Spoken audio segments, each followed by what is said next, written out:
Nous sommes dans les rapides du fleuve Zaïre, en août 85. Philippe de Dieuleveux filme. Dans quelques heures, jamais plus personne n'aura de nouvelles de l'expédition. À 34 ans, Philippe de Dieuleveux, animateur vedette de la chasse au trésor, disparaît en pleine gloire. Vous avez raison, stop! Top chronomètre, c'était même pas la peine. Ma première réaction quand maman m'a dit il est arrivé quelque chose à l'expédition de Philippe, je lui ai dit maman on ne reverra plus Philippe. Que s'est-il passé exactement sur le fleuve Zaïre le 6 août 85? Depuis plus de 20 ans, deux thèses s'affrontent. Il s'agit d'un accident. Et ils sont morts noyés. C'est aussi bête que triste. Mon sentiment, c'est qu'il y a eu une bavure. C'est une bavure de gens, de Zaïrois. On les a, si vous voulez, tués par manque d'informations.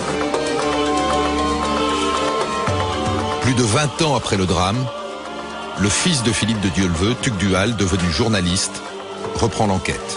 Il souhaite percer le mystère qui entoure la mort de son père.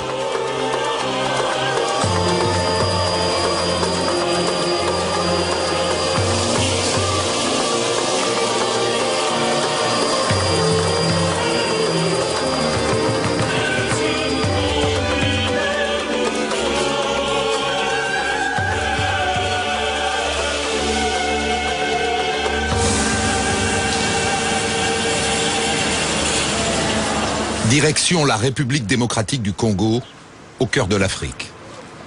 Tugdual de Dieuleveux, 25 ans, se rend sur les lieux mêmes de la disparition de son père. Nous quittons la capitale, Kinshasa, pour Inga, à l'ouest du pays. 6 heures de route.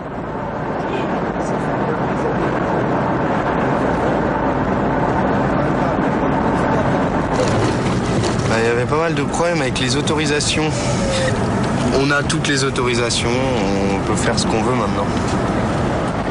4 laissez-passer, services secrets locaux, ministère de l'Information, Direction générale des migrations et l'EDF local.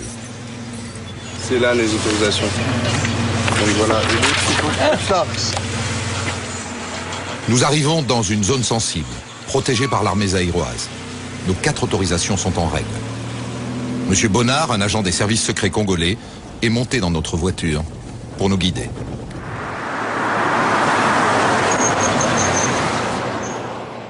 Voici le barrage d'Inga qui alimente tout le pays en énergie. Cette centrale hydroélectrique est la plus importante d'Afrique. Au loin, les rapides dans lesquels Philippe de Dieuleveux a disparu. Le site du barrage s'étend sur plusieurs hectares. Il englobe une cité pour les employés et un village de pêcheurs. 1500 personnes vivent dans cette zone fermée. Avec l'agent des services secrets congolais, nous descendons à l'endroit précis où Philippe de Dieuleveux a été vu la dernière fois.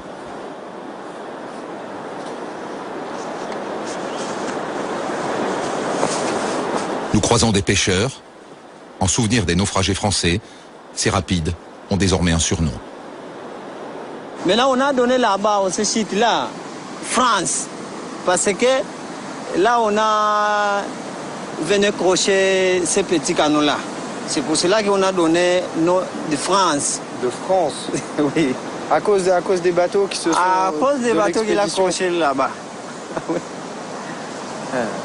Et il y a déjà des gens qui sont morts dans les rapides? Oui, il y en a. Tu en connais? Oui, je connais. Qui? Il y a des Bora et Jido. Il y a encore Padra, Simon, et Mankalata, Asana, et Papidjo, Malafa, Chequin, La Guerre. Depuis plus de 20 ans, c'est la première fois qu'une équipe de télévision revient sur les lieux. Je pense qu'au niveau de la violence de ce fleuve, il n'y a pas grand-chose à dire.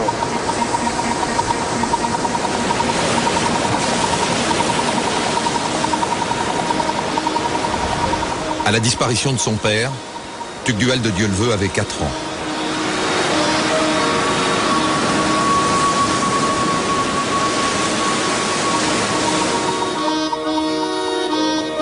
Philippe de Dieuleveux, un vrai personnage de roman.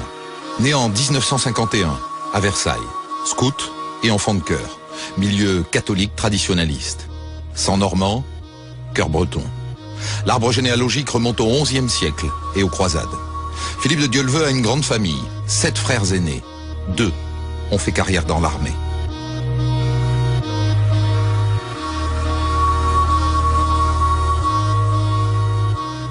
François Laurenceau est médecin, ami d'enfance de Dieuleveux, son alter ego. Oui, il s'amusait toujours à dire, mais il avait tort. Il disait t'es la tête, je suis les jambes. Mais c'est pas entièrement faux, parce que ce qui était vrai, c'est qu'on se complétait bien. À l'adolescence, Dieuleveux rencontre Diane de Torca, qui deviendra sa femme. À 17 ans, il fait une préparation militaire. Ça lui a permis de s'éclater physiquement, et puis c'était un idéal. Il avait un frère aîné qui était dans l'armée, qui avait fait Saint-Cyr. C'était une forme de... Bon, c'était une éducation, ça faisait partie de son éducation, c'était bien, c'était des valeurs essentielles. Première surprise, Dieuleveux s'est engagé dans les paras, le corps le plus exigeant. Philippe Gobard, c'était alors son camarade de promo. C'était un excellent meneur d'hommes. Il avait une grande valeur d'exemple. Il était extrêmement sympathique, extrêmement dynamique, sportif. La préparation militaire parachutiste était au niveau des cadres, en dehors de l'activité d'instruction qui était faite extrêmement rigoureusement, extrêmement bien faite. En dehors, on était dans une ambiance de joyeuses bandes de joyeux lurons et on passait un petit peu notre temps à faire des pitreries, dont la célèbre de lui faire présenter la promotion au colonel, juste habillé avec son béret rouge et ses bottes de saut, parce qu'on l'avait foutu à poil dans la voiture qui nous ramenait du Metz jusqu'au quartier d'instruction. À 20 ans, Philippe de Dieuleveux décide de traverser le Sahara avec François Laurenceau, son ami d'enfance. Philippe avait pris une petite boîte en carton, il avait fait une grosse boule d'élastique. Et dessus, on avait écrit, c'était une tirelire, et il avait écrit, voilà, Afrique 71, c'était l'année où on irait en Afrique. Avec l'argent, ils construisent cet engin. Non, ce n'est pas un motoculteur, ni un groupe électrogène, ni un deuxième LEM, mais bel et bien le premier SEM, Sahara Exploration Module. Les essais réalisés ici, sur la plage de Saint-Malo, donnent un bon espoir de réussite. Dieuleveux filme et commente les préparatifs pour un documentaire. Construit à partir d'un châssis de 2 chevaux, donne à l'ensemble 4 roues motrices pour 6 roues portantes. Il se trouve que moi j'avais très envie de partir et donc j'ai proposé de partir avec eux. Ils m'ont dit bon d'accord, mais faut que tu te considères comme un mec, c'est-à-dire que désormais on t'appellera plus Diane mais on t'appellera Dian. Et tes histoires de bonnes femmes, on veut pas en entendre parler. Avec Alain et François Laurenceau, Diane de Torquois et Philippe de Dieuleveux, la petite caravane est au complet. Leur moyenne d'âge, 23 ans. Leur point commun, la folie. Ils oublient le Kenya et les grands animaux qu'ils voulaient approcher. Mais ils savent que la piste africaine n'a rien à voir avec l'autoroute qui relie Paris à Marne-la-Coquette. Et leur dernier exploit, ce sont ces quelques kilomètres. Ça pouvait paraître un petit peu casse-cou ou farfelu, mais ça l'était pas tant que ça, parce que c'était quand même bien réfléchi. Voilà. Et puis là, sûrement ce qui a germé de particulier avec ton père, ce qu'il y avait de particulier, c'est le fait de croire à ses rêves, de croire que c'est possible, qu'on peut le faire, et puis d'être allé jusqu'au bout. Dans les années 70, année gauchiste, Dieuleveux suit un chemin plutôt décalé. Instructeur chez les paras, dans ses carnets de l'époque, il recopie scrupuleusement les différentes techniques de combat.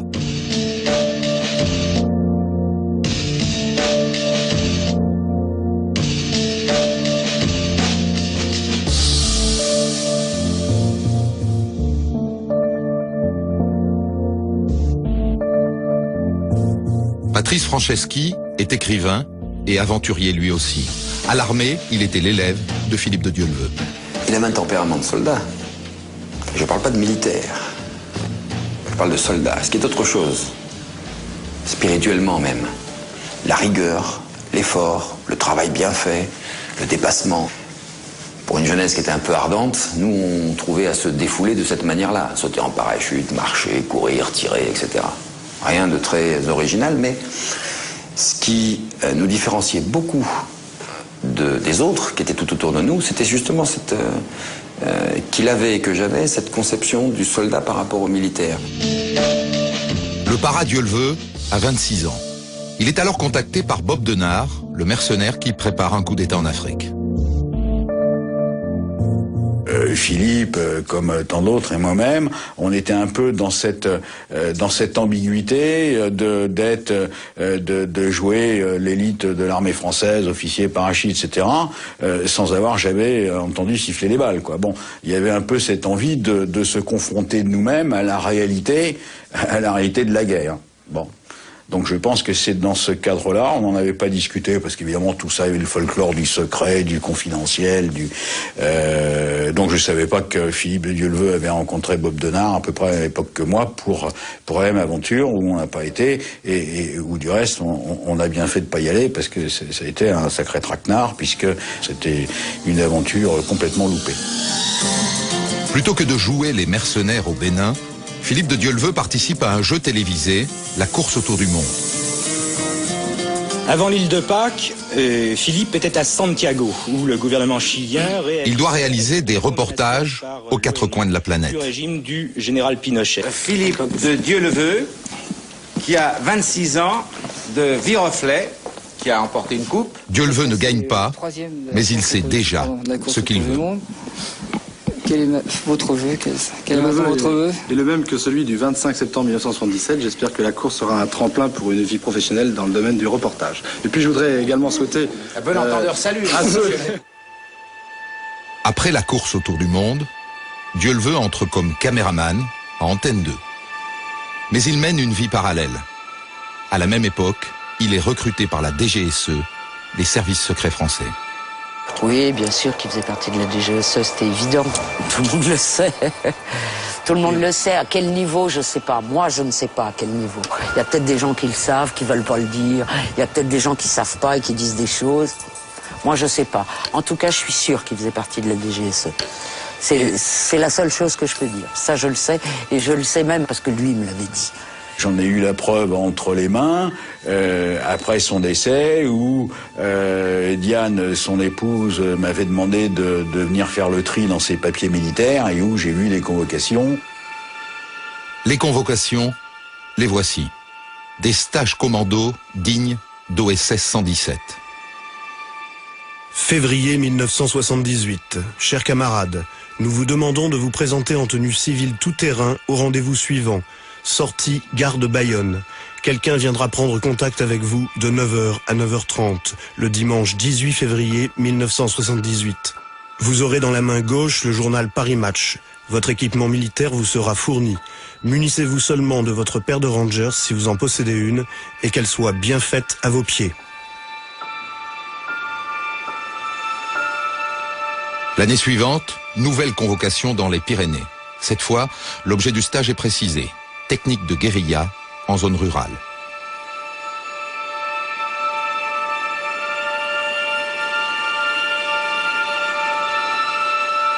Philippe de Dieu le veut est affecté au 89e bataillon, le réservoir militaire des services secrets français. Il intègre l'unité d'élite, le service action.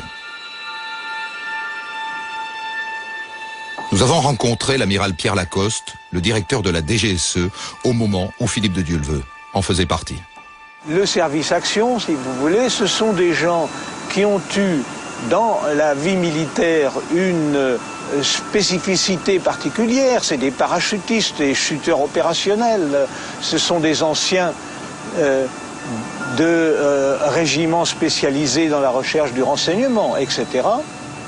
Et donc des gens qui ont une capacité physique, opérationnelle, un peu comme alors avait votre père, d'être la capacité d'aller à l'étranger, de vivre dans des conditions difficiles, d'aller dans des endroits où personne ne va. Enfin, il y a un côté d'aventure, je ne dis pas aventurier, mais d'aventure et qui correspond à des performances physiques et morales tout à fait particulières. Le capitaine de réserve Dieu le veut recevra des félicitations de sa hiérarchie pour son zèle et son assiduité. Ce document est adressé en copie au chef du service action de la DGSE.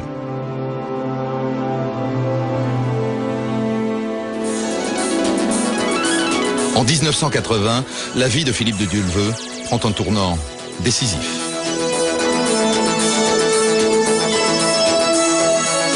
À 29 ans, Dieu le veut est contacté par le producteur Jacques Antoine pour animer une émission qui fera date dans l'histoire de la télévision, la chasse au trésor.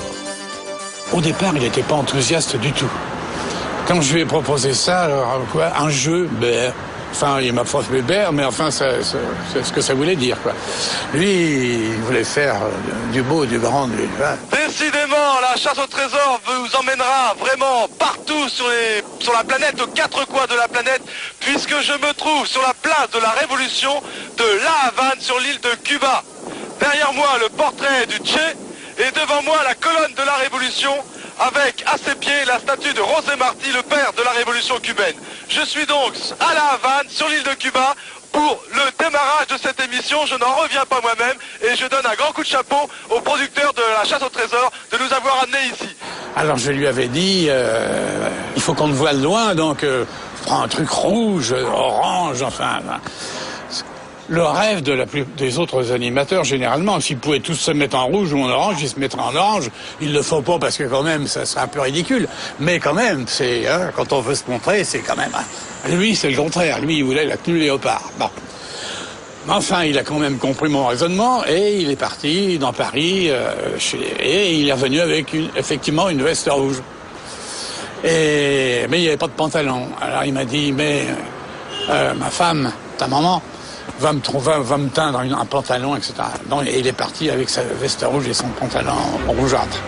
J'ai caché un astrolabe à droite du rocher portant la preuve de notre passage. Le principe du jeu est simple. Une énigme à résoudre sur le terrain. 2 candidats et un animateur en studio. À l'autre bout du monde, Philippe de Dieu le veut cherche des indices. Il y a peut-être un koala qui va traverser la route, Philippe. Dans les arbres. Jean-Yves, tu es prêt? Attention, Paris. Stop. Stop, chronomètre. À 14 minutes 36. Bon, ce monsieur, bien sûr, ne me comprend pas. Et pour faire gagner les candidats chaque semaine en direct, Dieu le veut paye de sa personne. Messieurs, s'il vous plaît. Je me suis posé avec l'hélicoptère. Je viens de trouver un malouin. Hop, dans une ratée. J'ai trouvé le trésor, mais 1 minute avant la fin. Did you see a koala, sir? Il vous reste 15 minutes 11 secondes. Ah, j'ai une information, Didier. Philippe. On me dit qu'il n'y a pas de Bouddha à Bhaktapur. Vivi, attendez. Vivi, l'ancienne capitale me dit-il. I need a boat, please. Philippe cherche. En anglais? I get one here. 2 et 3. Je suis dans les airs. Je vole. Je me pose et je vais essayer d'interroger quelques personnes. J'y suis prêt. Formidable, Philippe, formidable. Philippe de Dieu le veut. Maintenant. Je suis actuellement le signal Montana. Ok, allez, attention. Il faut foncer là. Restez là. Je me pose à côté de lui. Voilà. Fantastique. Il fallait que celui qui représentait notre envie à tous de découvrir le trésor ait un sacré charisme. Et je crois que c'est vraiment Philippe qui a fait le succès du jeu. Il n'y a aucune autre raison qui puisse justifier. Le jeu, l'idée était, pardon Jacques-Antoine, mais l'idée était relativement banale. La bonne idée, c'était d'avoir cette espèce de Tintin qui nous représentait tous et qui le faisait avec tellement de générosité. Bonjour, petit homme. En 1981, naît Tugdual, le 2e fils de Philippe de Dieu le veut. Bonjour.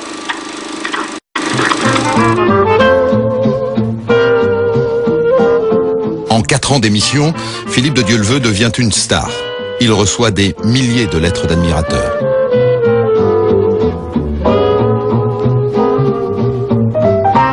Mais cela ne lui suffit pas.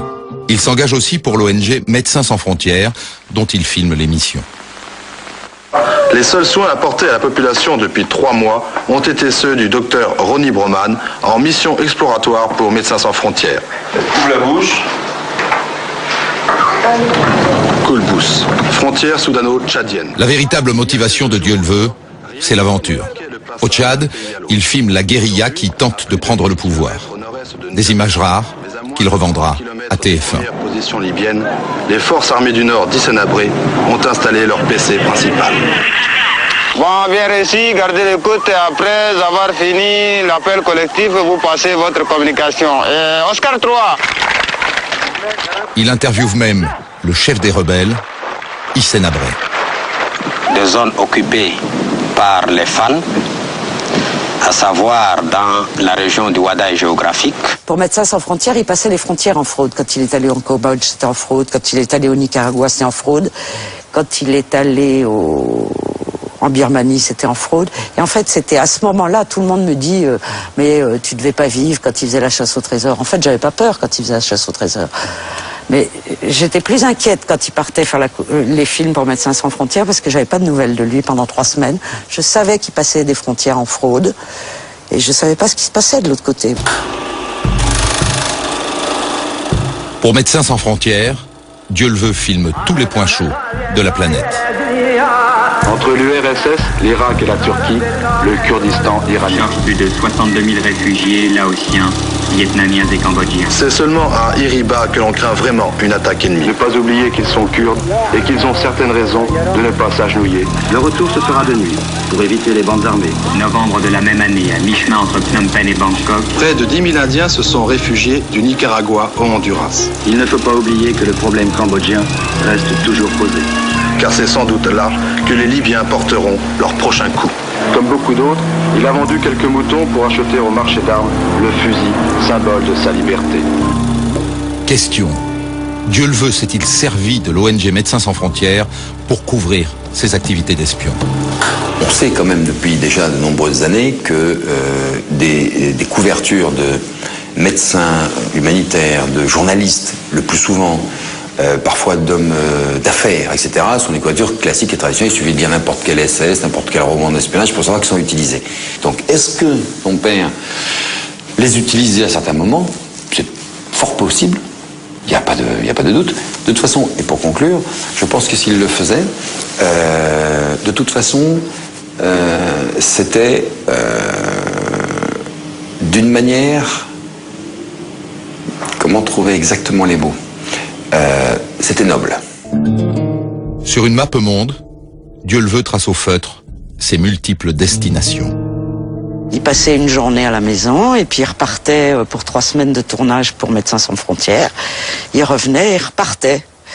Alors c'était quelquefois un peu difficile à vivre, surtout pour 2 petits bonshommes qui étaient là et qui comprenaient rien parce que leur papa était un vrai courant d'air.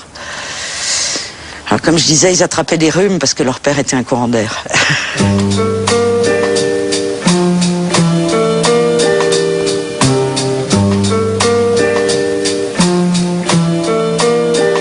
En 1984, la chasse au trésor s'arrête.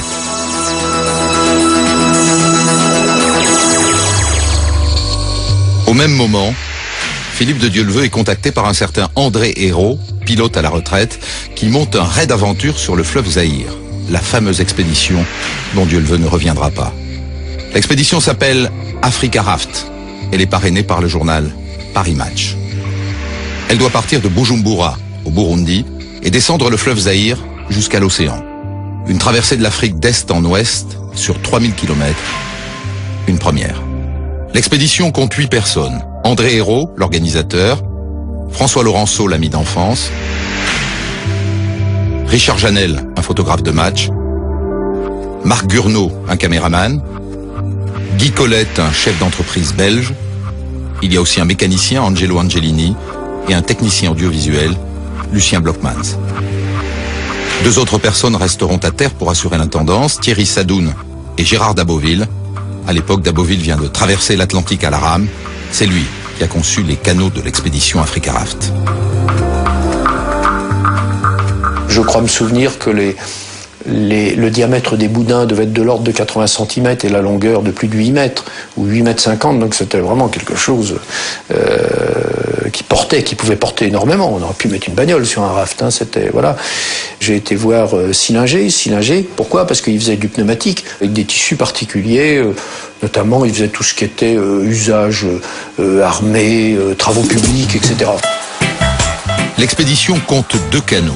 Le premier s'appelle le Françoise, le second, le Godely. Les deux rafts sont testés sur le lac Tanganyika, au Burundi. À la fin du mois de juin 85, les aventuriers attendent les dernières autorisations pour partir et ils tuent le temps, comme ils peuvent.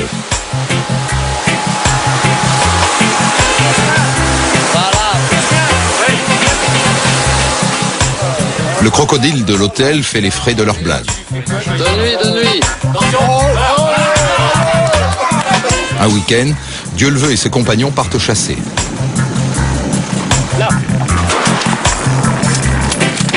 Résultat, 1 tonne de steak d'hippopotame à partager avec les villageois du coin.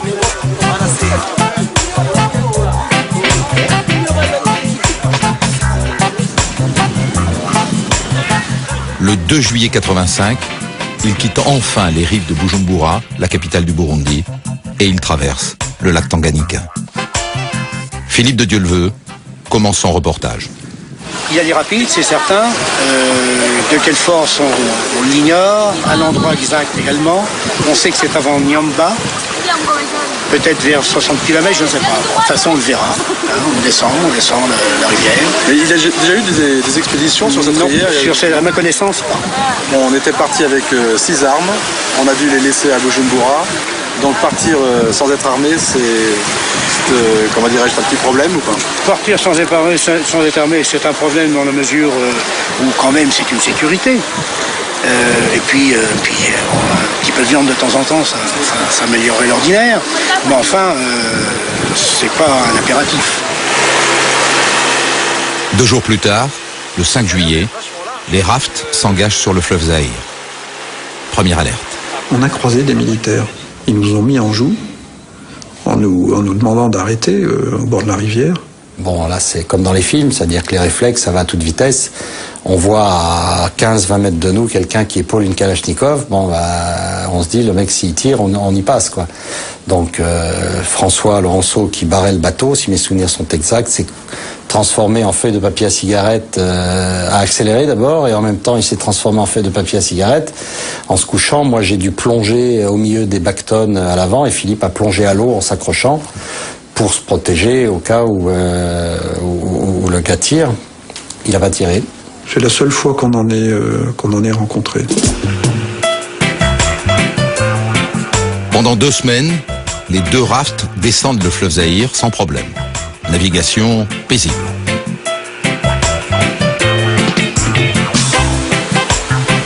Le raid d'aventure a des allures de croisière pépère.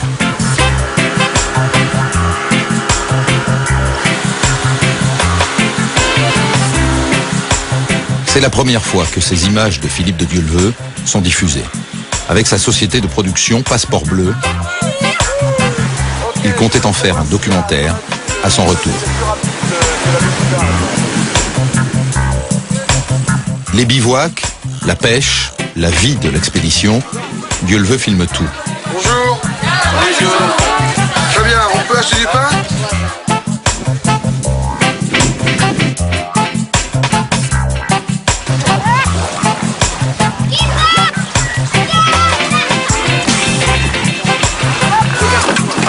Le plus gros pépin, c'est un tronc d'arbre au milieu du fleuve.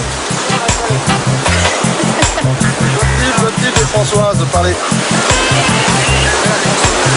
Bon, ici, Françoise, on est bien sûr dans l'arbre, dans le tronc d'arbre, au milieu de la rivière. Il n'y en avait qu'un, il a fallu qu'on se le prenne. À vous.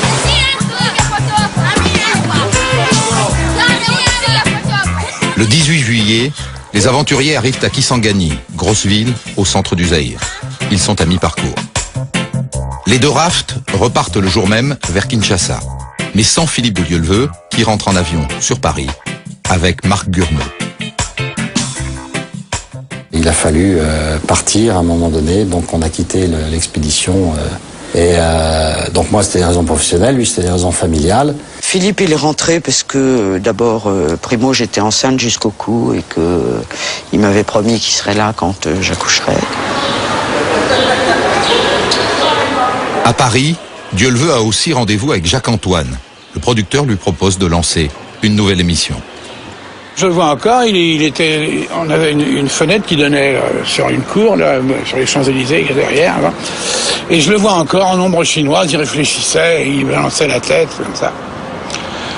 Et il se disait, alors, est-ce que je peux laisser mes copains là-bas? Et alors, moi, de loin, je lui criais, écoute, réfléchis, c'est ta carrière, si tu laisses passer ça, c'est un an de perdu, et un an de perdu, c'est peut-être tout qui est perdu. Ah oui, mais je sais pas. Et puis finalement, il a dit, non, vraiment, je peux pas leur faire ça. Avant de repartir au Zaïre, Dieuleveux a noté dans son agenda déjeuner Proutot.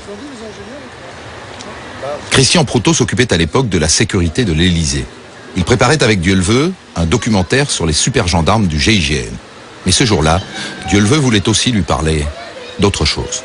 Il devait récupérer des moyens radio, c'est ce qu'il m'a dit textuellement, des moyens radio légers et des carabines qu'on appelle de survie. Ce sont des carabines de brousse, qui sont des petites carabines pliables en plastique, la crosse en plastique, à l'intérieur de laquelle on met le canon, une boîte de cartouches, c'est du 22, c'est-à-dire une petite... ça permet de tirer sur des petits oiseaux, sur des petits animaux.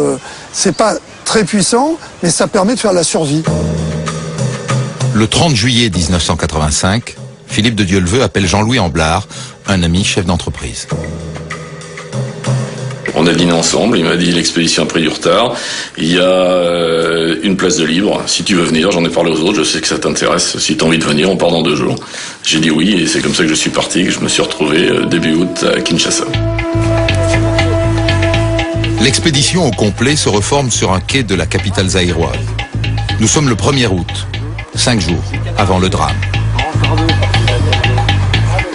Ils sont tous là, Laurenceau, l'ami d'enfance,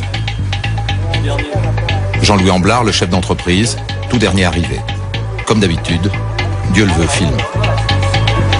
Avant de monter dans les bateaux, les aventuriers effectuent un repérage en avion. Ce tronçon de 150 km entre Kinshasa et la mer est le plus dangereux de toute l'expédition. Surtout les rapides qui longent le barrage d'Inga.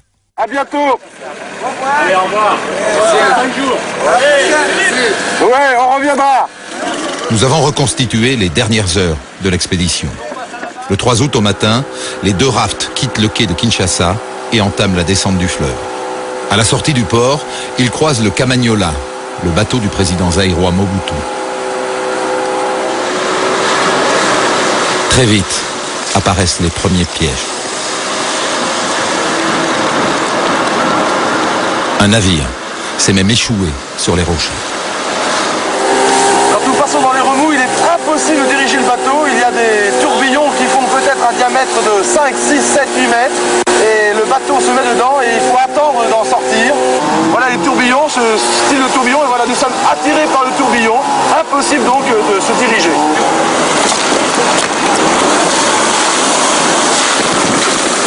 Quand on a commencé à descendre avec les bateaux, là, on a réalisé différemment les choses, parce que ces petits clapotis qu'on envoyait d'avion, en fait, c'était déjà des rapides vraiment sérieux. Certains aventuriers portent des casques, mais aucun n'est attaché. Une caméra est fixée à l'arrière du canot, l'autre est tenue par Dieuleveux.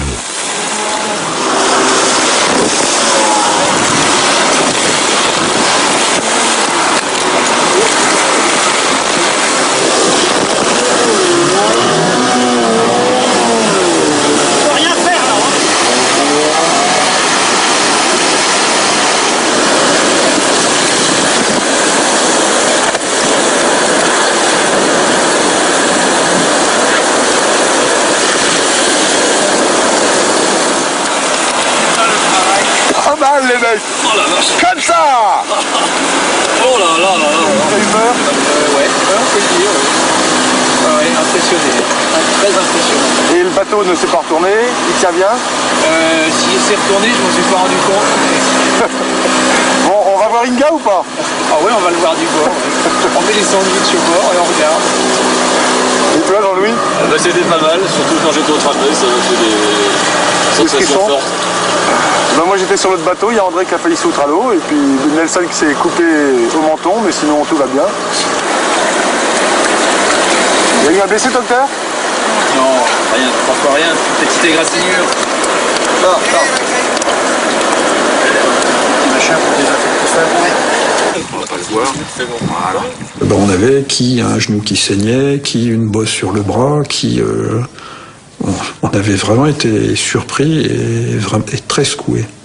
On s'est dit, il faudra vraiment être vigilant sur ce qu'il y a plus loin, parce que ça nous donnait la mesure de ce qu'on avait vu l'avion. Inga, c'est encore plus fort que ça? Oui. L'expédition reprend sa descente. Le fleuve, qui faisait 23 km de large à Kinshasa, se rétrécit à 400 mètres seulement. Un véritable goulot d'étranglement. Ici, le courant est de 40 000 mètres cubes secondes, le débit le plus fort du monde, après l'Amazone. Dieu le veut, n'est pas attaché. Les deux rafts abordent une île le 5 août dans l'après-midi, à la veille du drame.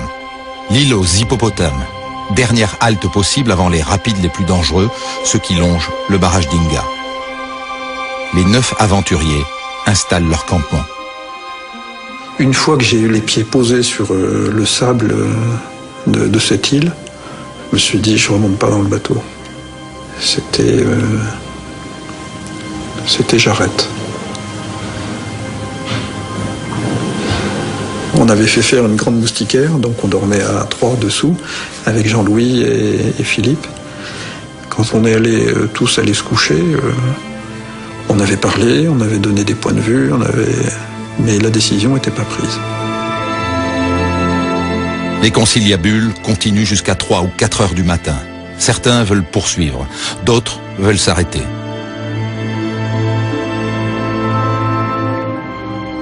Philippe de Dieuleveux hésite. Jean-Louis Amblard se souvient. Non, il n'avait pas envie d'y aller, mais bon, il était quand même un personnage public. C'était le personnage le plus public de notre expédition. C'était, il avait une image, il pensait qu'il fallait y est allé, je pense pour ça. Il a pris la décision de faire la dernière partie pour ça. Mais enfin, jusqu'au matin, il voulait pas y aller. Et puis le matin, la discussion avec les autres a fait que, au dernier moment, il a dit j'y vais. Et puis voilà. Et c'est comme ça que ça s'est passé. Tous repartent, sauf Laurenceau, l'ami d'enfance, et Amblard, le chef d'entreprise. Dieuleveux sourit. Nous sommes 2 heures avant le drame. Le 6 août, à 8 heures, les 2 rafts sont mis à l'eau. Sur le Godelive, 4 coéquipiers. Sur le Françoise, Philippe de Dieuleveux et 2 autres de ses compagnons. Ce sont les dernières photos prises par Laurenceau et Amblard depuis la rive. Dès que les bateaux sont partis, on a couru sur le petit éperon rocheux là pour essayer de les suivre. Et puis également, j'ai fait quelques photos à cet endroit-là. Et puis on a vu les bateaux avec le drapeau disparaître dans les vagues, mais sans qu'on ait de vraie inquiétude, parce qu'on avait déjà vu ça plusieurs fois. On a vu les bateaux partir, et puis après on voyait plus rien, on pouvait pas voir.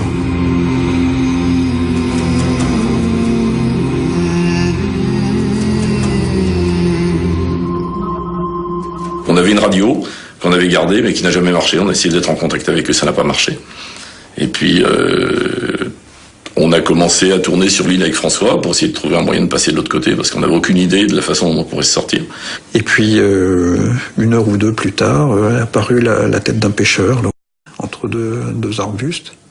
Et puis il s'est approché. Alors il était sur sa chambre à air de camion là, assis dedans, avec 2 petites écopes là, pour faire des rames. Il naviguait bien, il savait bien utiliser les contre-courants, les courants. Donc il nous a transportés un par un de caillou en caillou.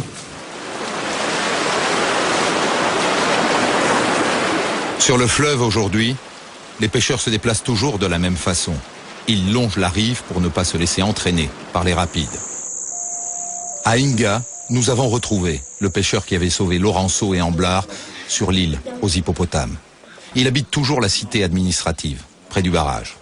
Quand nous arrivons, il ne se trouve pas chez lui. Mais nous tombons sur son fils, 21 ans. Surprise, il se prénomme Dieuleveux. Et toi, tu te mets ici à côté de Dieu. Attends, les 2 dieux levés doivent se mettre à côté. Mais oui, mais attends, mais c'est rigolo. Je viens de sortir mon passeport, quoi. Alors, tu t'appelles comme ça, quoi. Tu t'appelles Dieu le veut? Oui. Exactement pareil? Exactement. Moi, ça me fait beaucoup rire. Hein. Ah, voilà. Et du plaisir aussi. Excellent. Bah oui, c'est amusant. Et pourquoi tu t'appelles Dieu le veut? Parce que mon père, il avait sauvé des Français là-bas au fleuve. Quelques minutes plus tard, le père de Dieu le veut, le pêcheur, arrive. Bonjour. Comment allez-vous? Bien. Et vous? C'est gentil de nous recevoir. Merci. Avec toute votre famille là, qui est bien nombreuse. Est-ce que vous pouvez nous raconter comment vous les avez rencontrés, les deux Français qui étaient sur l'île? Moi, le grand matin, je me suis rendu au fleuve. Je suis allé voir mes filets. À 20 mètres, je les ai aperçus sur une pierre de deux de laquelle j'ai ramené du fleuve. Vous vous rappelez de leur nom? Oui, bon, c'était M. Amblard et puis l'autre ici, c'est Laurenceau comme ça. On a fait 2 heures pour arriver seulement jusqu'ici. 2 heures pour passer de l'île aux hippopotames jusque sur la berge? Oui. Donc 2 heures avec la chambre à air. Sur la chambre à air. C'est ça. Ça, c'était l'accord qu'il m'avait donné. Que vous pouvez garder comme un souvenir un jour. Non, je vais vous la laisser. Hein. C'est ça. C'est votre souvenir, c'est pas le mien. Hein. Je prends pas les souvenirs des autres, moi. Je m'en fais plein ici, des souvenirs. Au revoir, monsieur. Merci beaucoup. Hein. Ok. Bah, Dieu le veut. À la prochaine fois, peut-être. Avec le même nom que moi. Si un jour j'avais su. Au revoir, bonne soirée à vous. Merci. Au revoir. Après avoir été sauvés par le pêcheur le 6 août 85, Amblard et Laurenceau sont emmenés dans la ville de Matadi par des militaires zaïrois. Ils nous ont fait attendre, re-attendre.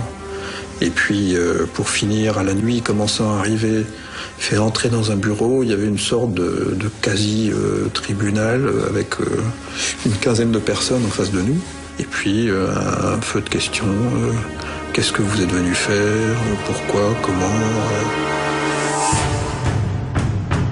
C'était des questions assez surréalistes, du style, on nous demandait ce qu'on pensait de Mobutu. Quand on a 10 militaires zaïrois avec des armes autour de nous, on peut en dire que le plus grand bien. On avait surtout l'impression qu'ils nous posaient des questions pour passer le temps, pour qu'on soit pas dehors, pour qu'on cherche pas. Et tout en nous répondant, mais vous inquiétez pas, on va s'occuper d'eux, on s'occupe d'eux, vous inquiétez pas. Lors d'un cocktail diplomatique à Kinshasa, le journaliste français Nicolas Babi apprend par hasard la disparition de Philippe de Dieuleveult. J'ai envoyé un téléx et alors à Paris ça a été le branle-bas de combat. Il y avait un rédacteur en chef, un pauvre rédacteur en chef qui était complètement affolé, qui voulait pas donner la nouvelle parce qu'il n'était pas suffisamment sûr, il avait des risques, etc. Au bout d'1 heure de discussion au téléphone, finalement je l'ai convaincu d'envoyer la nouvelle qui est donc passée dans la nuit. L'AFP signale la disparition de toute l'expédition, Dieuleveult et ses 6 compagnons. Moi, je n'étais pas chez mes parents, j'étais chez ma belle-mère, chez la mère de Philippe. Maman est venue pour me dire chez la maman de Philippe, pour nous prévenir qu'effectivement, il était arrivé quelque chose. Et ma première réaction, quand maman m'a dit il est arrivé quelque chose à l'expédition de Philippe, je lui ai dit, maman, on ne reverra plus Philippe. Nous avons rencontré le premier Français à avoir survolé la zone du fleuve où l'expédition a disparu. Bonjour. Bonjour, Pierre de Montmahou. Comment allez-vous? Très bien, vous-même. Entrez, je vous en prie. Entrez. Aujourd'hui, le colonel de Montmahou est le maire de Dracy, en Bourgogne. À l'époque, il était mandaté par l'armée française pour encadrer l'armée zaïroise. Dès l'arrestation des 2 rescapés, il avait été alerté et avait improvisé une première reconnaissance aérienne sur le fleuve. Alors, on a tourné dans tous les sens, on a tourné on a fait, je sais pas moi, disons qu'on a fait une bonne demi-heure au-dessus du fleuve. Entre Matadi et Inga, on n'a absolument rien vu. Rien, mais rien vu. Le lendemain, les compagnons de Philippe de Dieuleveult localisent son canot dans une crique. Il est en parfait état, amarré à un rocher.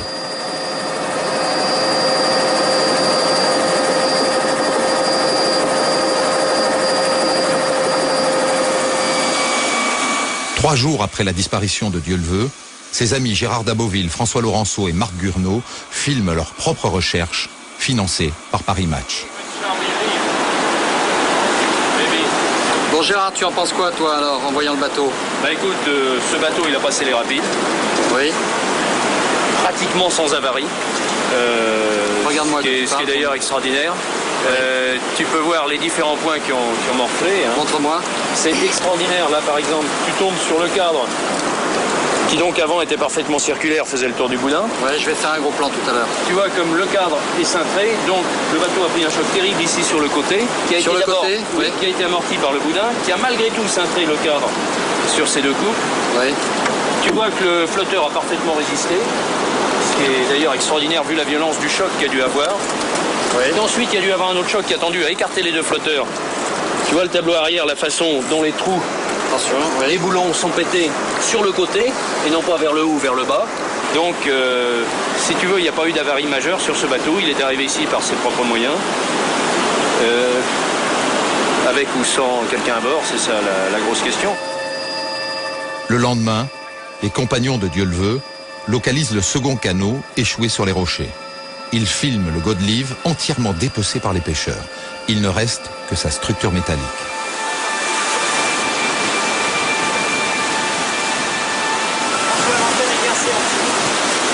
L'antenne est cassée. Ouais, donc il est bien d'arriver à retourner. Pour comprendre ce qui s'est passé, les copains de Dieu le veut retournent filmer l'île aux hippopotames. La plage où l'expédition a passé sa dernière nuit avant de partir à l'assaut des rapides. La question a-t-elle été posée de savoir si certains ou tout le monde allait s'amarrer au bateau? Oui, exactement. Oui, on en a discuté un petit peu, mais on a pensé que s'amarrer, ça comporterait un risque. Au cas où le bateau se retournerait, on serait fatalement coincé en dessous et noyé. Enfin, c'est ce qu'on a pensé, peut-être à tort. Ça, on n'en sait strictement rien. Mais on a préféré garder une corde à nœud à la main, enroulée autour du poignet. Avec leur hélicoptère, Daboville, Laurenceau et Gurneau quittent l'île aux hippopotames. Ils reconstituent le dernier voyage du Godelieve. 1 kilomètre d'eau calme, puis les premiers tumultes. Le raft les a passés sans encombre. Ça se calme, mais 1 kilomètre plus loin, de nouveaux rapides, beaucoup plus impressionnants. Des trous d'eau, des rochers, des vagues à contre-courant. Ici, la profondeur du fleuve peut atteindre 1500 mètres. Des failles abyssales. Aucune embarcation n'a jamais réussi à passer.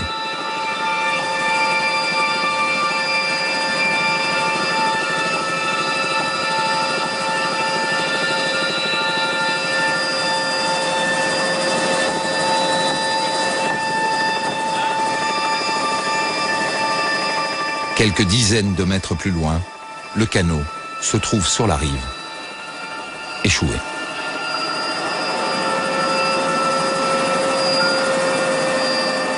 C'est, je pense, l'endroit le plus effrayant que j'ai vu de ma vie. Et j'ai vu des mers dures, des montées, etc. C'est un endroit véritablement stupéfiant. À 10 km, on entend le bruit des rapides. Le Godelieve a été retrouvé sur la rive gauche du fleuve, à environ 2 km de l'île aux hippopotames. Le Françoise, le raft de Philippe de Dieu le veut, a passé les rapides sans se retourner. Il a longé le barrage d'Inga et a été retrouvé intact sur la même rive, 3 km plus loin. Le colonel de Montmahou a lancé les premières recherches des corps à l'initiative du Zaïre. La section de livraison par air. Le président Mobutu a décidé que la 31e brigade serait chargée des recherches. Et il m'a désigné nominativement. Alors, on a mis le paquet. On m'a dit, vous mettez les moyens qui vous paraissent corrects. On a mis 18 jeeps radio avec un équipage de 4 personnes. Et puis, tout ce beau monde-là est parti sur le terrain, de part et d'autre des berges du Zaïre.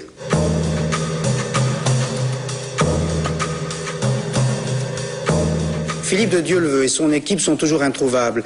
Les sauveteurs n'ont récupéré que les 2 embarcations, aucune trace de l'équipe. Mais des affaires leur appartenant ont été retrouvées dans les villages avoisinant l'endroit où ont été découverts leurs canots pneumatiques.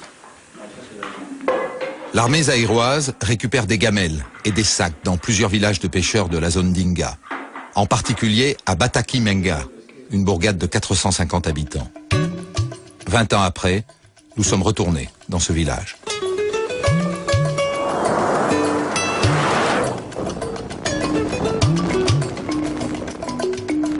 Bataki Menga.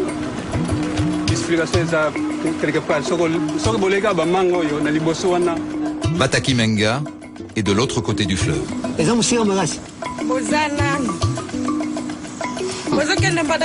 Oui. Pour atteindre le village, 1 heure de route, 6 heures de piste. Le village se trouve à 5 km des berges du fleuve.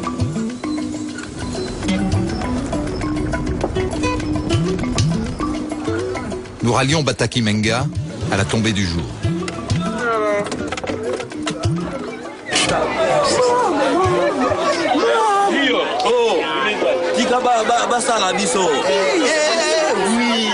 Notre arrivée est une véritable attraction. Ici, on n'a pas vu un blanc depuis 10 ans. Le chef arrive. C'est bien moi. Bonjour. Bonjour.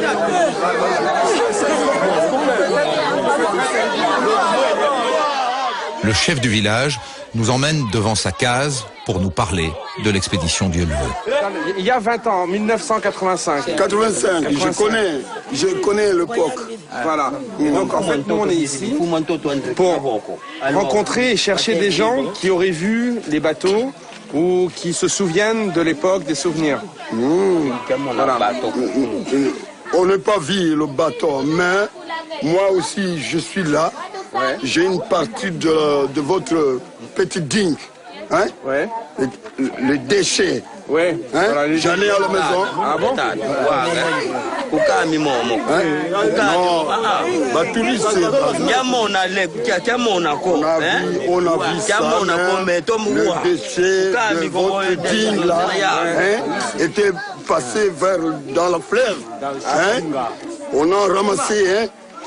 Ça se trouve ici chez moi. Hein. Ah bon? Une petite... Oh, calme, dit. Les problèmes. Ah, problème Et c'est possible de voir? C'est déchets? Oui, c'est déchets, oui.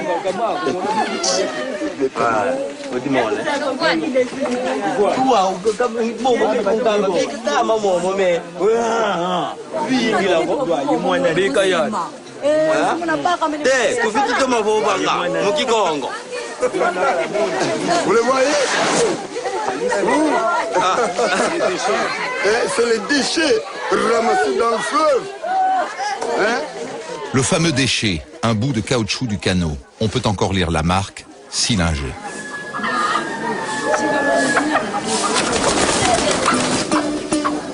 Nous avons passé la nuit dans la case du chef, comme tous les invités de marque.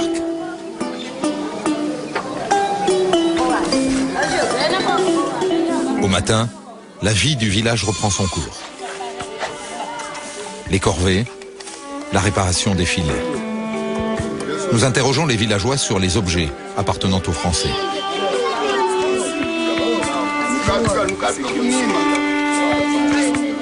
Comment ils ont caché les affaires? Au rocher qui se trouve au bord du fleuve. C'est par là que les pêcheurs ont caché quelques biens qu'ils ont récupérés dans cette digue-là. Les choses là étaient arrivées chez moi ici. J'avais acheté chez un pêcheur. La personne ne plus. Il est de sa mère. C'était pour faire quoi? Ça c'est pour le mettre sur la cuisine. Hein. Sur le toit? Oui. Le toiture. La toiture, oui, d'accord. Pour les habitants de Bataki Menga, pas de doute. Les aventuriers français sont morts, noyés. C'est l'accident. C'est l'accident. C'est tout. Il y a des beaucoup de tourbillons. En tout cas, les places là, c'est très fort. Si vous voyez, c'est très dangereux. puisque l'eau est tellement vitesse, hein, comme un flèche. Et ça tourne vraiment. Là, même comment parler. Donc, l'homme ne peut pas passer là-bas.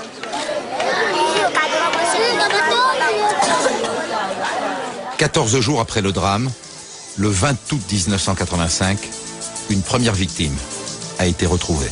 Le corps d'un Européen portant un gilet de sauvetage jaune a été repêché près de la ville de Boma, en aval des rapides d'Inga, là où justement avaient disparu les 2 canaux. Si l'on en croit cette description, il s'agit donc à coup sûr de l'un des 7 participants de cette expédition malheureuse. Le corps retrouvé est celui du chef d'entreprise belge, Guy Colette. Il a été identifié par le capitaine Moreau, un militaire français lui aussi détaché dans l'armée zaïroise. Aujourd'hui, Alain Moreau est à la retraite. À l'époque, il dirigeait les recherches au sol et il a filmé ses opérations. Ça, c'est l'armée zaïroise. L'armée zaïroise, le détachement, on campait dans ce hangar ou dans des baraquements qui étaient sur Inga. On avait quitté l'hôtel métro. Il a reconnu Guy Colette, le chef d'entreprise belge, grâce à une chaîne en or. C'est l'homme que je suis allé identifier à Boma, ça c'est certain. Je lui ai enlevé, je lui ai enlevé son médaillon qu'il avait ici. Je l'ai désincrusté, il était gonflé bien sûr, mais j'ai désincrusté, j'ai récupéré, j'ai fait parvenir à l'ambassade par la suite. Mais il n'avait qu'une blessure, c'est une fracture à l'avant-bras, des avant-bras, je ne sais plus lequel. Il est probable qu'il a dû, dans un réflexe de dernier moment, faire un tour mort avec son bras autour d'un bout, et puis il a été tiré, mais la pression était tellement forte que ça lui a rompu le bras, mais ça l'a quand même empêché d'être englouti. Et il a franchi ce rapide. Il est certain que virevoltant comme ça, il a fallu qu'une dizaine de secondes pour franchir cet endroit-là. Malheureusement, il a été noyé et son corps a été libéré plus tard. Et bien sûr, il a fait toute la suite pour qu'on le retrouve quand même 180 km plus au sud, à Boma. Au lendemain de la découverte du premier corps, la France lance à son tour des recherches officielles. La Légion atterrit à Inga. Mission, retrouver les 6 autres victimes. Ces images de l'armée n'ont jamais été diffusées. On jette des barils dans le fleuve pour déterminer la trajectoire des courants. Les bidons pèsent 70 et 100 kilos, le poids approximatif d'un corps humain.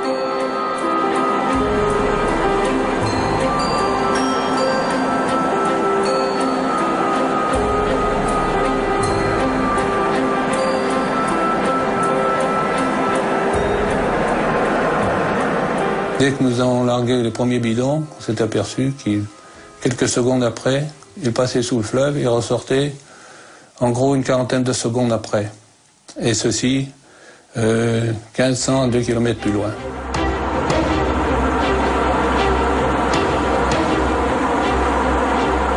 Pour moi, votre père plus ses compagnons se sont noyés.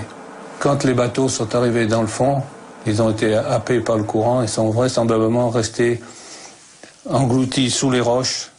Les roches, on voit que les rochers sont opposés au courant et il est fort possible qu'ils soient restés en dessous. Toutes les recherches militaires de l'époque ont conclu à la noyade des aventuriers. Pourtant, dès le début, un doute s'installe. Coup de théâtre. Antenne 2 lance l'hypothèse. Dieu le veut, serait sain et sauf. Un ingénieur zaïrois du barrage d'Inga, Atunga Tunasi, affirme avoir vu 3 hommes vivants autour du canot de Philippe de Dieu-le-Veut. J'ai pu remarquer l'embarcation.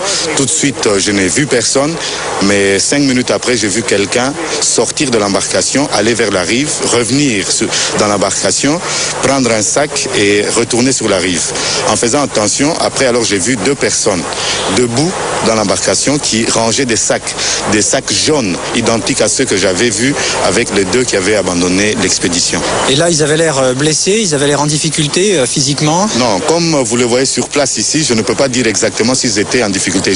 Il m'a semblé qu'ils étaient à l'aise, puisque l'autre sortait de l'embarcation, sautait sur les pierres pour aller jusqu'à la rive. C'est sur cette petite crique de sable, de l'autre côté du fleuve, que l'ingénieur zaïrois dit avoir vu les 3 hommes vivants.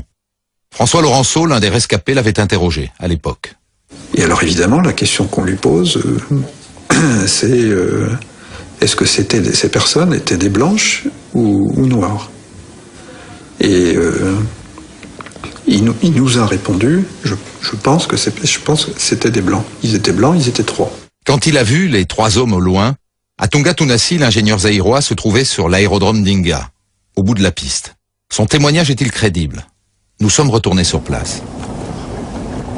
L'aérodrome est l'un des points les plus sensibles de la zone du barrage. Nous sommes toujours accompagnés de Bonnard, notre chaperon des services secrets. Un premier militaire nous arrête. Bonjour. Faut y avoir information. Avion dans l'atterrissage, n'oubliez pas. Parce qu'au coco, tu as atterrissage du avion, est-ce que tu as Non, on a demandé. Parce que le bichon va la sécurité. Il y a la section 40. Merci, monsieur.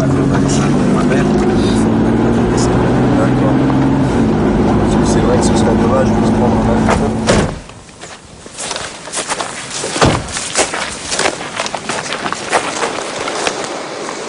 Le bout de la piste surplombe effectivement le fleuve et la petite crique de sable sur l'autre rive. Décor apocalyptique, fracas assourdissant.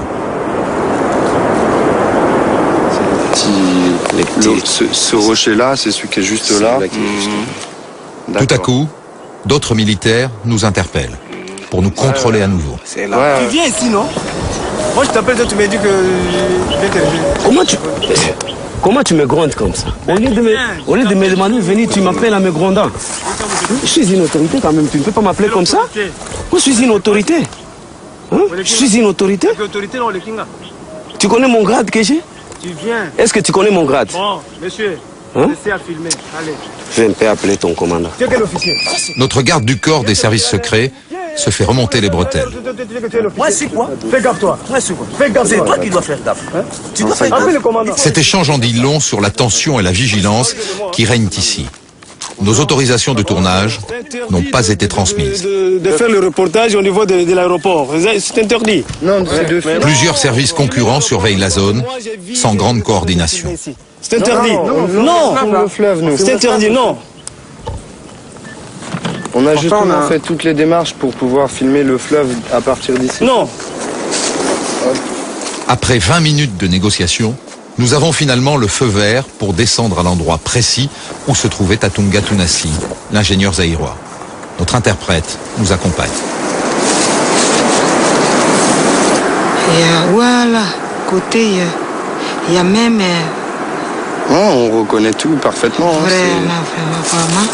Est-ce que depuis ici, on peut voir s'il y a 3 personnes et savoir s'ils sont blancs ou noirs? Eh ben, je vais te dire ça tout de suite. Là, à l'œil nu, c'est sûr qu'on reconnaît pas. Enfin, ou alors, œil de lynx.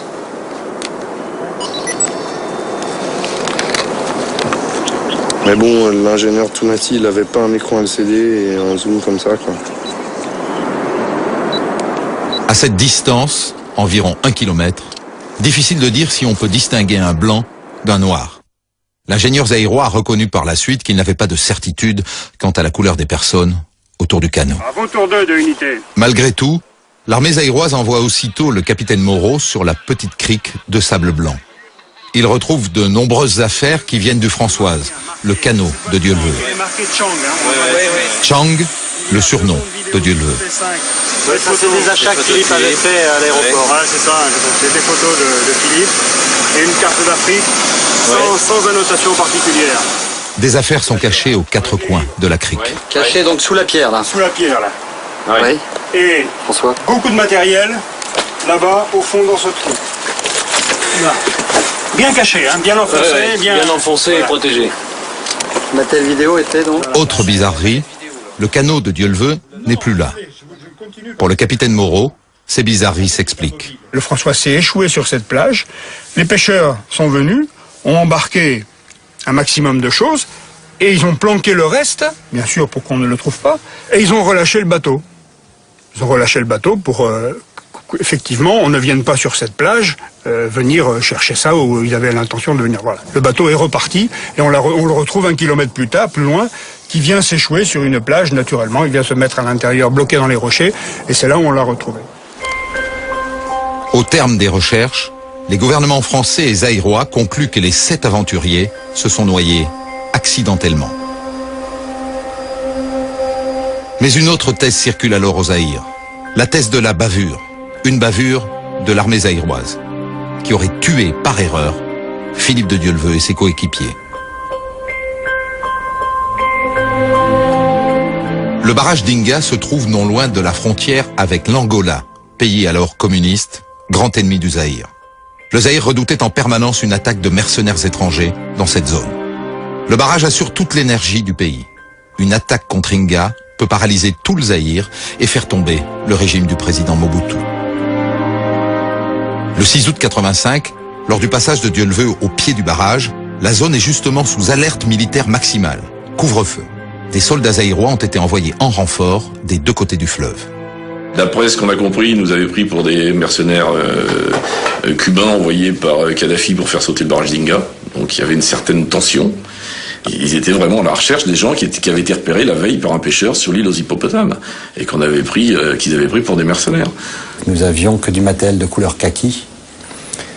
Et en Afrique, en tous les cas c'est mon point de vue, les Africains ont eu beaucoup de problèmes militaires ou des mercenaires, etc. Et donc un blanc avec du kaki, ça fleure plutôt le militaire que le civil. Nous avons retrouvé un employé du barrage d'Inga qui a assisté aux derniers instants de Philippe de Dieuleveux. Cet employé accepte de témoigner, mais anonymement. Il a peur d'avoir des ennuis. Ce que je peux vous confirmer, c'est qu'il y a eu une alerte au niveau de l'armée. Oui. Il y a eu du renfort militaire qui est venu à Inga. J'ai vu des camions arriver avec des militaires du renfort qui ont pris position, tout ça. Il faut savoir que l'expédition a fait les choses tout à fait comme il fallait. Mais c'est l'Afrique. Le patron de la garnison militaire, lui, on a oublié de le prévenir.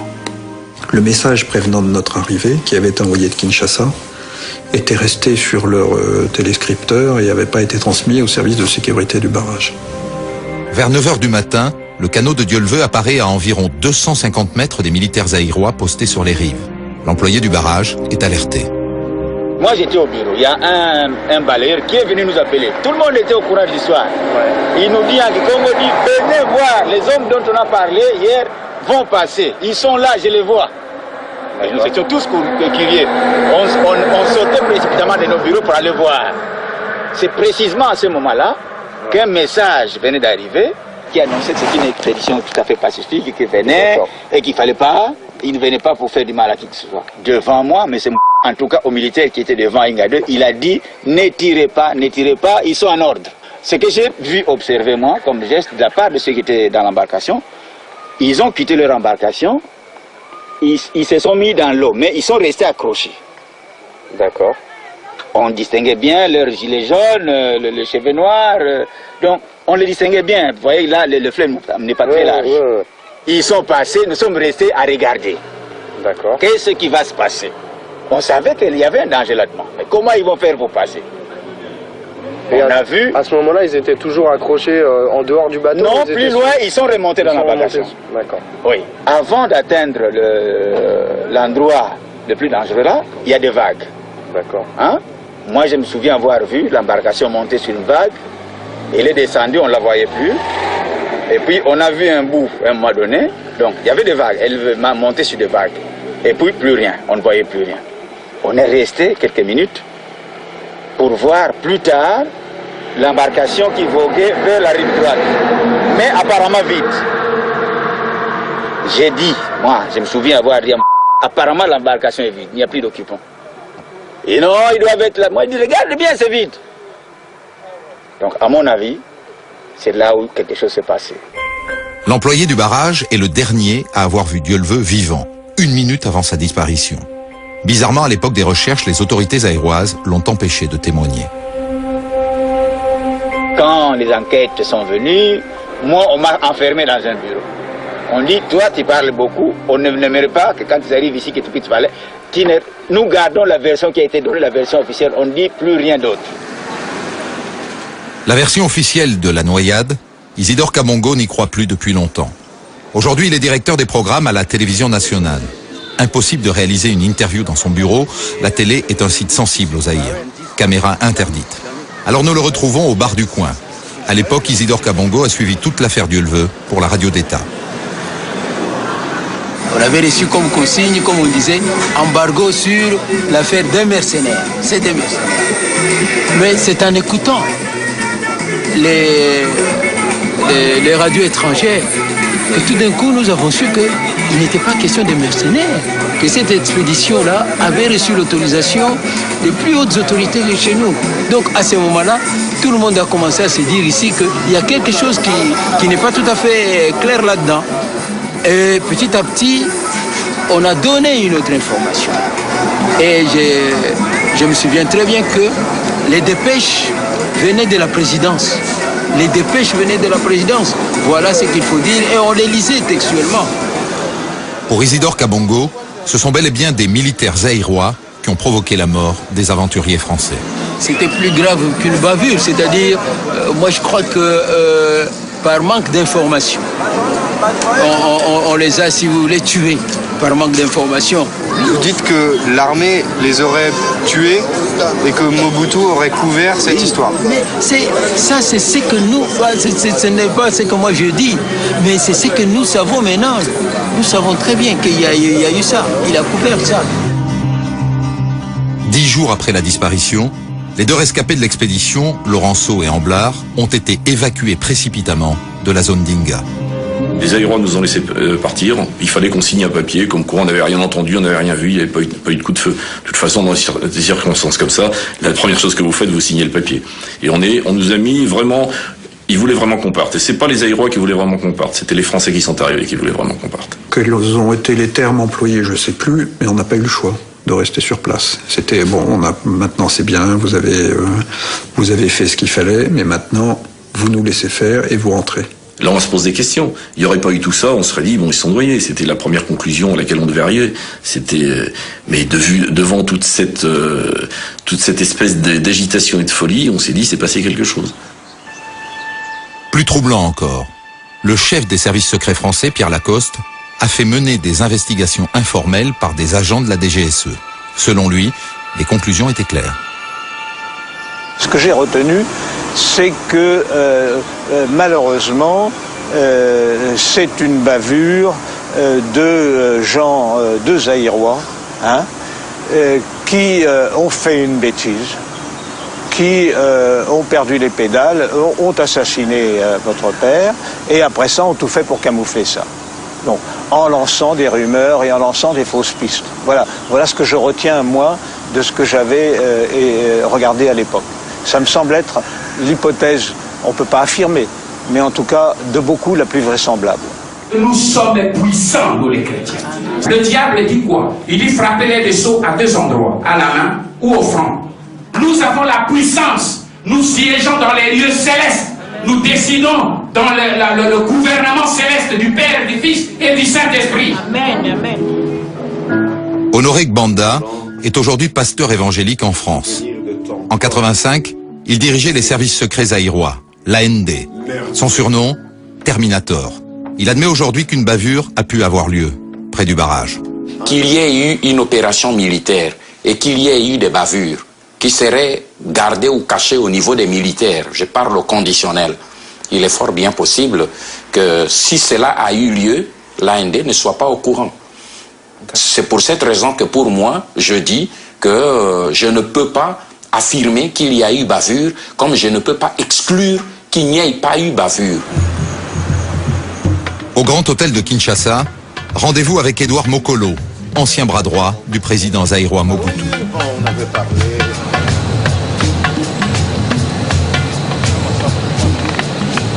Tout est possible.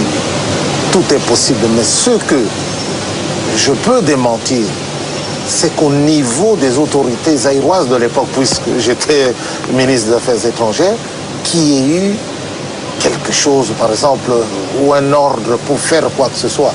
Parce que c'est un problème d'intérêt. Quel était l'intérêt de faire ce genre de choses contre cette expédition? Aucun intérêt, sauf si Dieu le veut était en mission au Zaïre pour la DGSE, les services secrets français. La rumeur a circulé.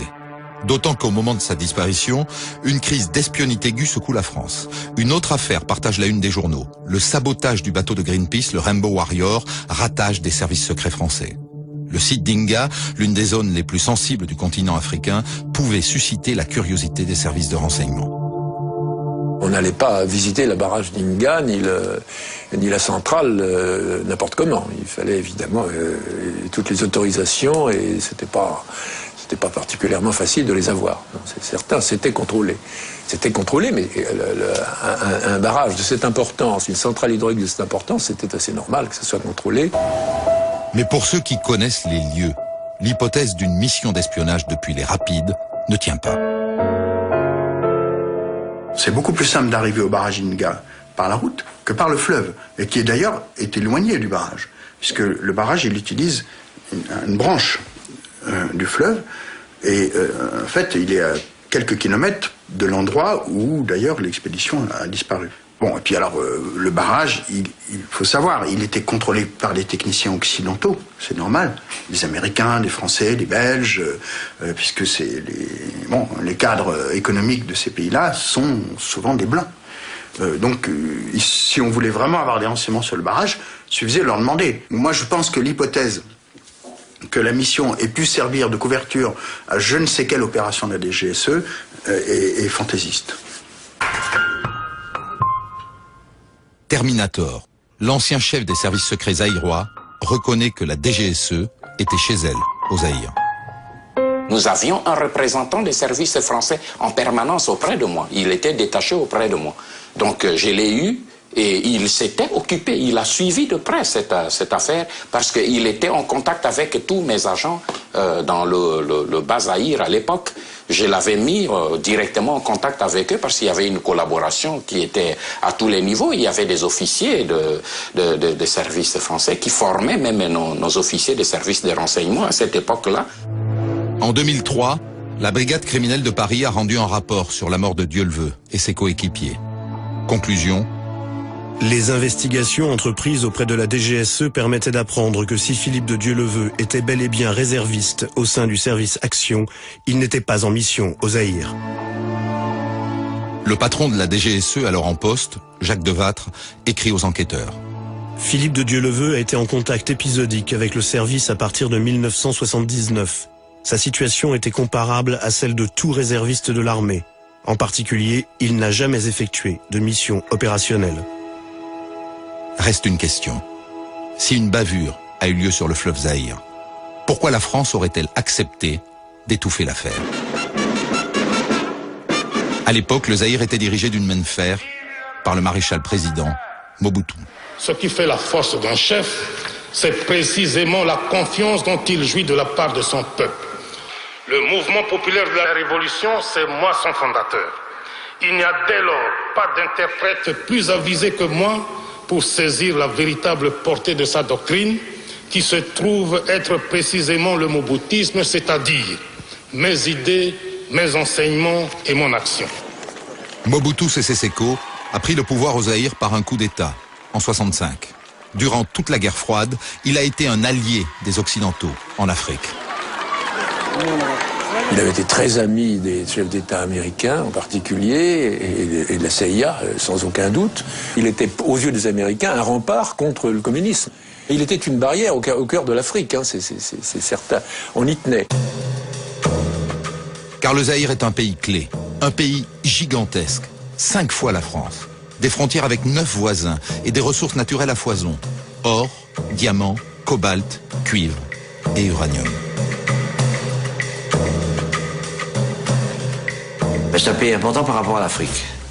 Si vous voulez, les intérêts de la France sont accrochés à un certain nombre d'États africains, puissants, riches. C'était le cas avec le Zaïre. Donc, de ce point de vue, de la taille, c'est un pays qui comptait pour les relations de la France en Afrique. Mais à partir de 81, les relations entre Paris et Kinshasa se tendent. N'oubliez pas qu'en 81, Mitterrand venait de remporter les élections. Et Mobutu était très inquiet. Lui qui était le grand ami de la droite. Donc Chirac, tout ce monde-là. Maintenant, il voyait venir Mitterrand. Finalement, Mitterrand s'accommode de Mobutu. En 84, il signe un accord militaire avec le Zaïre. Pour aller les réarmer notre armée. Il fallait donc avoir des Mirages, des hélicoptères, et notre grand client, c'était la France. Un an plus tard, disparition de Dieuleveux et ses coéquipiers, alors que la coopération militaire bat son plein. Vu les rapports qu'il y avait entre le Zaïre et la France, vu les liens économiques, c'est quand même un pays extrêmement riche, c'est un pays important en Afrique. Je pense qu'au niveau politique, on a peut-être trouvé un accord pour dire il s'est rien passé, de façon à ce qu'il n'y ait pas de conséquences derrière, ce qui n'a rien de surréaliste comme raisonnement. Si je me souviens bien, à l'époque, on n'avait pas envie d'embêter Mobutu. Je crois. Moi, je pense que si bavure il y a eu, je pense qu'il y a eu bavure pour l'équipage d'un bateau au moins, effectivement, certains qui peut-être l'ont su, ou l'ont supposé à très haut niveau, ou se sont dit c'est peut-être possible, n'ont pas été plus loin. Ils se sont dit bon on va pas les ressusciter, on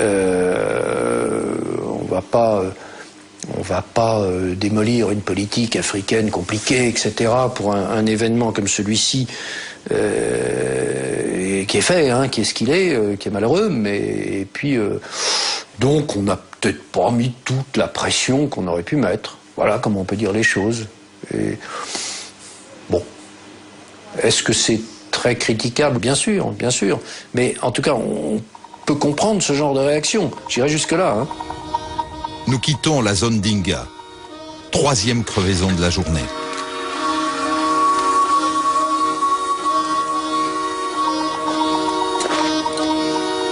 Au terme de notre enquête, nous partons sur une dernière piste. La recherche du corps de Philippe de Dieuleveux. J'ai vu mourir Philippe de Dieuleveux, un livre-choc paru en 94. L'auteur, Okito Benebene, ex-officier des services secrets zaïrois, aujourd'hui décédé. Il raconte avoir capturé les 7 aventuriers au bord du fleuve. Dieuleveux aurait été torturé, assassiné de 2 balles et enterré au vieux cimetière de la ville de Matadi. Matadi, 1 million d'habitants, à 70 km du barrage.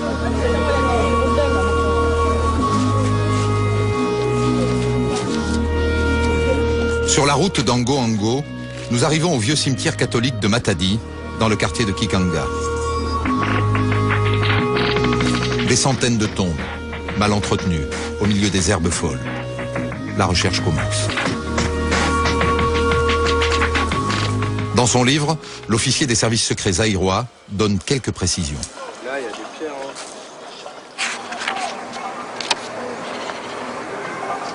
Quand les militaires emportèrent les corps inanimés à l'intérieur du vieux cimetière, 2 fosses étaient prêtes ainsi que 2 croix avec des noms qui ne pouvaient éveiller les soupçons. Le premier, Foba Mafoba, est un nom local qui ne signifie rien. Le second, Nzilanziku, veut dire voie interdite. Si c'était un message, il ne pouvait être compris que par les exécuteurs. Guy Colette et Philippe de Dieuleveux furent inhumés ensemble dans la tombe Nzila Nziku. Il ne restait plus qu'à rentrer à Inga et faire taire la rumeur et maquiller les traces. Il faut essayer de retrouver une tombe et c'est pas gagné, quoi. Et ça vous dit quelque chose, la tombe Nzila Nziku? Nzila Nziku.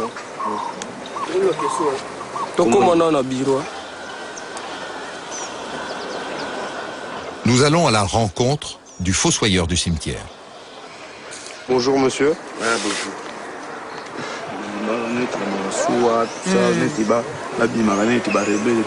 Voilà.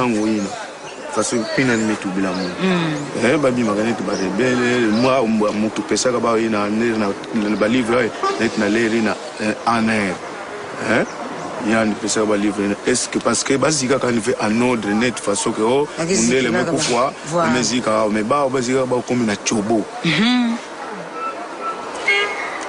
est il y a la salama.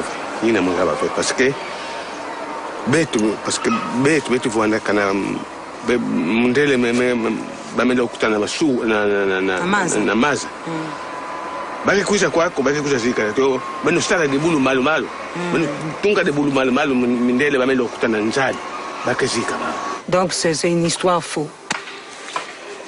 C'est faux. D'accord. Mais on pourrait quand même essayer d'aller voir le cimetière des Blancs, ce serait peut-être pas mal. Alors attendez, voir avec le mec qui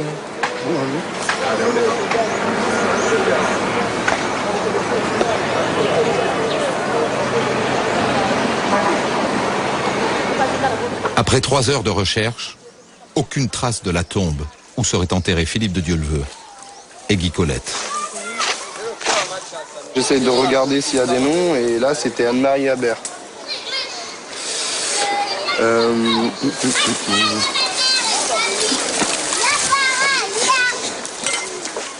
Le gardien du cimetière s'est engagé à chercher encore. Alors nous sommes revenus le voir 2 jours plus tard. Mais donc, moi je voulais savoir, vous êtes sûr vous n'avez pas trouvé de tombe qui s'appelle Nzila Nziku? Oui. Je vous dis la vérité, nous avons cherché, nous n'avons pas trouvé ça. Selon les informations, en tout cas, de tels gens, nous n'avons pas enterré ça ici. D'accord. Ça, je dois dire la vérité, parce que moi, je crois à Dieu et je suis aussi un croyant. Je ne peux pas vous dire des mensonges parce que je crois à Dieu. Une chose est sûre, la dépouille de Guy Colette ne peut pas se trouver au Zaïre. Son corps, le seul qu'on ait retrouvé, a été enterré en Belgique. Il a été identifié par son ADN et autopsié. Il n'est pas mort par balle, mais par noyade. Aucune véritable enquête n'a jamais été menée au Zaïre. Depuis 20 ans, la justice n'a interrogé aucun militaire, aucun témoin, ni aucun habitant de la région d'Inga.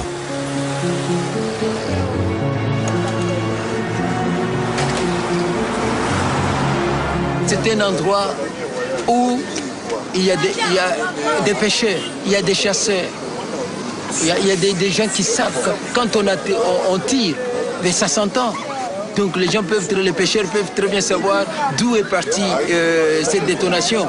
Et ils peuvent venir dans les villages pour dire, chef, nous avons entendu là, on a tiré quelque part. Il y a eu des gens qui ont entendu, qui vivent encore. Et il y a eu des administrateurs. Ça montre qu'une chose, c'est qu'on voulait faire croire à une thèse. Voilà, c'est un accident, c'est peut-être la bonne. Mais sans chercher à savoir et à étayer la chose, on voulait dire, voilà, de parti pris, c'est plus simple pour nous, ça simplifie tout, et que ce soit du côté zaïrois ou du côté français, c'était bien le même raisonnement qui prévalait.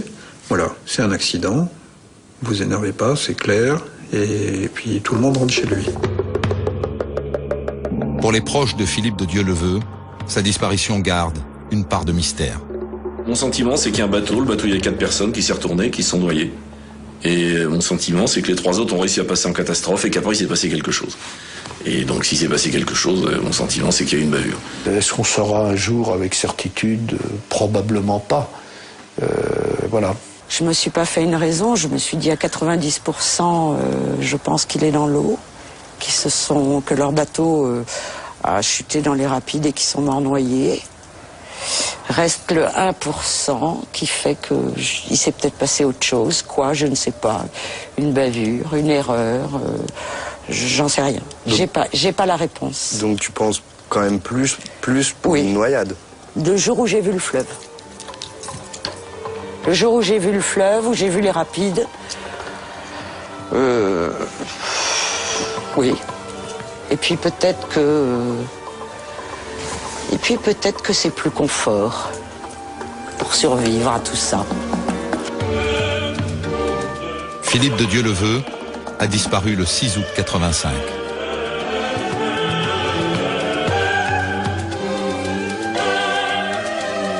Depuis plus de 20 ans, cette disparition est classée en noyade accidentelle.